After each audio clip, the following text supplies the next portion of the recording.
Hi అండి. ఎలా ఉన్నారు అందరూ? నేనైతే చాలా బాగున్నాను. ఇవాళ ఇంకా చాలా హ్యాపీగా ఉన్నాను. బికాస్ చూస్తున్నారు కదా పాలకూర. మీకు ఆల్రెడీ తెలుసు కదా నేను పాలకూర మొక్కలు పెంచుతున్నాను అని. ఇవాళ నేను హార్వెస్ట్ కూడా చేశాను. చూసారా ఎంత ఆకొచ్చిందో? ఇవి చూస్తుంటే చాలా హ్యాపీగా ఉంటుంది కదా.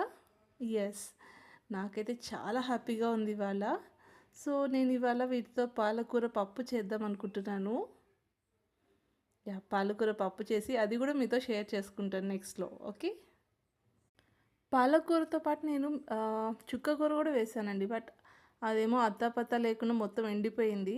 బట్ పాలకూర మాత్రం పెరిగి హార్వెస్ట్ కూడా అయిపోయింది. చూసారా, హార్వెస్ట్ చేసిన తర్వాత ఇంకా పాలకూర చిన్న చిన్న మొక్కలు మళ్ళీ మిగిలినాయి కదా, అవి నెక్స్ట్ మళ్ళీ పెరుగుతాయి. ఒక 2 వీక్స్కి మళ్ళీ పెద్దగా అవుతాయి. మొత్తం హార్వెస్ట్ చేసిన తర్వాత ఇలా ఉంది మొక్కల పరిస్థితి. But I'm so happy today. మీ అందరికీ ఎలా అనిపించింది ఈ హార్వెస్ట్? నాకు కామెంట్లో షేర్ చేయండి.